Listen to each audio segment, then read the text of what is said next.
আসসালামু আলাইকুম, সবাই কেমন আছেন? আজকে আরেকটি নতুন রেসিপি নিয়ে আপনাদের মাঝে আমি হাজির হয়েছি। আজকে আপনাদেরকে আমি দেখাবো হালিম রান্না করে। আর এজন্য আমি পায়া নিয়েছি আর সেই সাথে মাংসের টুকরাগুলোকে ছোট ছোট পিস করে কেটে নিয়েছি। আর আজকে আমি প্যাকেট হালিম দিয়ে আপনার হালিমটা তৈরি করব। আর আমি এখানে তীর ব্র্যান্ডের হালিমটা নিয়েছি, আপনারা চাইলে অন্য ব্র্যান্ডেরটাও নিতে পারেন। তো প্যাকেটে দুইটা আপনার প্যাকেট থাকবে, একটা হচ্ছে মশলার প্যাকেট, একটা হচ্ছে আপনার বিভিন্ন ধরনের ডাল যে ম্যাশ করা থাকে সেটার। তো এখানে আমি কুসুম কুসুম গরম পানি নিয়েছি। তো গরম পানির মাঝে আমি এই ডালটা দিয়ে দিলাম। এটা একটু আপনার আধা ঘন্টা থেকে 1 ঘন্টার মতো রাখবো। আর এদিকে আমি ডিশের মধ্যে নিয়ে নিলাম পরিমাণ মতো সয়াবিন তেল। আর হালিম কিন্তু আসলে বরাবরই আপনার গরুর মাংস দিয়ে রান্না করলেই ভালো লাগে, অনেকে মুরগি দিয়েও করে। আর যদি কেউ ঝটপট রান্না করতে চান সেই ক্ষেত্রে কিন্তু রেডিমিক্স হালিম মিক্সের প্যাকেট এনে রান্না করতে পারেন। আর যদি কারো হাতে সময় থাকে তাহলে ঘরোয়া উপকরণগুলো দিয়ে আপনারা রান্না করতে পারেন। তো এখানে আমি পেঁয়াজের ব্রেস্তাটা তৈরি করে নিলাম। আর আমি কিন্তু খুব চটজলদি হালিমটা তৈরি করেছি, আমার সময়টা খুবই কম লেগেছে, কারণ আমি আসলে একটু সহজ পদ্ধতিতে হালিমটা তৈরি করেছি। তো দিয়ে দিলাম এখানে পেঁয়াজ কুচি।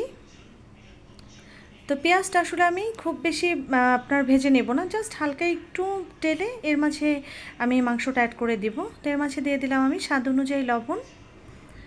এখন দিয়ে দিচ্ছি 1 চামচ হলুদ গুঁড়ো, 1 চামচ মরিচ গুঁড়ো, 1 চামচ ধনিয়া গুঁড়ো। তা আমি একটু ভালো করে নেড়ে চেড়ে নিচ্ছি।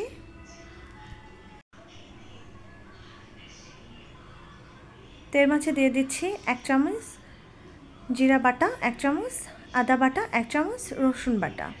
আর এখানে কিন্তু আমি সবগুলোই 1 টেবিল চামচ দিয়েছি। তা এখন মশলাগুলো আমি পেঁয়াজের সাথে খুব ভালো করে একটু ভেজে নেব, যেন মশলার যে কাঁচা গন্ধটা সেটা যেন না থাকে।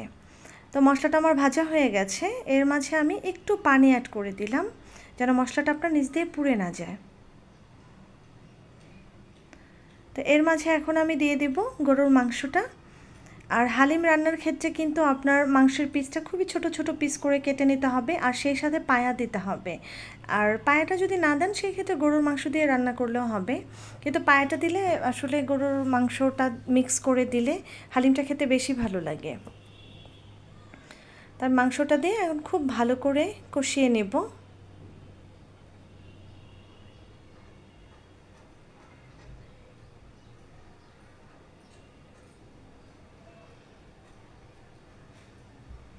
তো দিয়ে দিলাম 2টা তেজপাতা, 3 টুকরো দারচিনি, 4-5টা এলাচ, 4-5টা লং। তো এখন সবগুলো দিয়ে আমি ভালো করে আবারও মাংসটাকে কষিয়ে নেব। এখন আমি ঢেকে দেব। দেখেন মাংস থেকে কত পানি উঠে গেছে, এই পানিতেই কিন্তু আমি মাংসটা রান্না করে নেব। আর চুলার আঁচটা কিন্তু মিডিয়াম থাকবে, একদম শুরু থেকে শেষ পর্যন্ত মিডিয়াম থাকবে। তো এখন দিয়ে দিচ্ছি আমি হালিম মিক্সের প্যাকেটের ভিতরে যে মশলা প্যাকেটটা থাকে সেই প্যাকেটের পুরোটাই আমি দিয়ে দিলাম। আমি প্রথমেই বলেছি যে আমি খুব সহজ পদ্ধতিতে আজকের হালিমটা তৈরি করব। তো এখানে আমি ডালের যে মিশ্রণটা ভিজিয়ে রেখেছিলাম 1 ঘন্টা, সেটা দিয়ে দিলাম। তো এর মাঝে আমি কিছু কাঁচামরিচ কুচিও দিয়ে দিলাম। আমি সহজ পদ্ধতি এই জন্য বললাম, আমি কিন্তু আপনার মাংসটা অনেকক্ষণ কষিয়ে নিইনি, কারণ মাংসটা আপনার হাফ সেদ্ধ যখন হয়ে গেছে ওই পর্যায়ে আমি হালিম মিক্সের প্যাকেটটা দিয়ে দিয়েছি। এতে করে আপনার প্লাস পয়েন্ট হচ্ছে ডালগুলো খুব ভালোভাবে গলে যাবে, সেই সাথে আপনার মাংসটাও হয়ে যাবে। আর হালিমটা কিন্তু একটু পরপর আপনার নিচ দিয়ে নেড়ে চেড়ে নিতে হবে, তা নাহলে কিন্তু তলানিতে লেগে যেতে পারে। তো আমার হালিম রান্নাটা হয়ে গেছে, কালারটা দেখতে পাচ্ছেন যে কত সুন্দর হয়েছে। তা আবারও আমি একটু নেড়ে চেড়ে নিচ্ছি।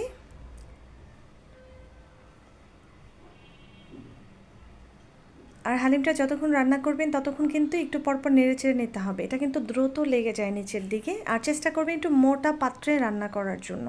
তা এখন আমি ঢেকে সাইডে রেখে দিব। তো হালিমটা এখন আমি বাগার দিয়ে নেব, এর জন্য এখানে আমি একটা কড়াই নিয়ে নিয়েছি।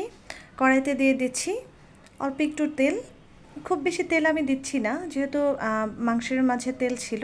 তো এর মাঝে দিয়ে দিচ্ছি আমি শুকনা লঙ্কা। তো শুকনা লঙ্কাটাকে আমি ছোট ছোট আপনার পিস করে কেটে নিয়েছি। তো শুকনা লঙ্কাটা একটু ভাজা ভাজা হয়ে গেলে এর মাঝে আমি দিয়ে দেব রসুন কুচি।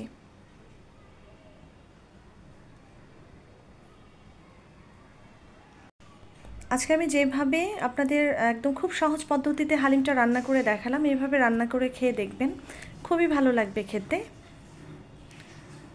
তো রসুনটা ব্রাউন কালার হওয়া পর্যন্ত আমি ভেজে নেব। আর চাইলে আপনারা এর মাঝে জিরা ফোড়নটাও দিতে পারেন, কিন্তু আমি এটা দেইনি আজকে।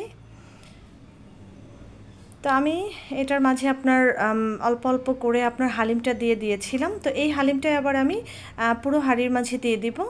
তো এইভাবে আপনারা বাগারটা দিয়ে দিতে পারেন, খুবই ভালো হবে এইভাবে বাগার দিলে। তো আমার হালিম রান্নাটা কমপ্লিট। দেখতেই পাচ্ছেন যে কালারটা কত সুন্দর হয়েছে।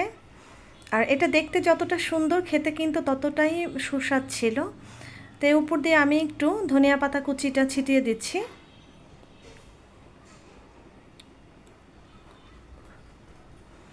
এখন আমি সার্ভ করে দেখাচ্ছি।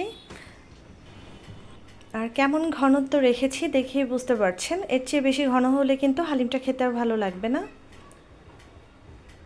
তো আমার আজকের এই রেসিপিটা যদি আপনাদের ভালো লাগে এবং কাজে আসে, অবশ্যই আমার চ্যানেলটা সাবস্ক্রাইব করে লাইক কমেন্ট শেয়ার করে আমাকে সাপোর্ট করবেন। আর বেল আইকনটির অলে টিপ দিয়ে রাখবেন, যেন আমার নতুন নতুন ভিডিওর নোটিফিকেশন আপনাদের মাঝে দ্রুত চলে যায়। তা আমি একটু ডেকোরেশনের জন্য দিয়ে দিলাম উপর দিয়ে আপনার একটু ধনিয়া পাতা কুচি, পেঁয়াজের ব্রেস্তা, কাঁচা লঙ্কা কুচি, আর এরপরে দিলাম এক টুকরা আপনার লেবু। এরপরে কিন্তু আমি শসাটাও অ্যাড করেছি, সেটা দেখাতে ভুলে গিয়েছিলাম। তো সবাই খুব ভালো থাকবেন, সুস্থ থাকবেন। আসসালামু আলাইকুম।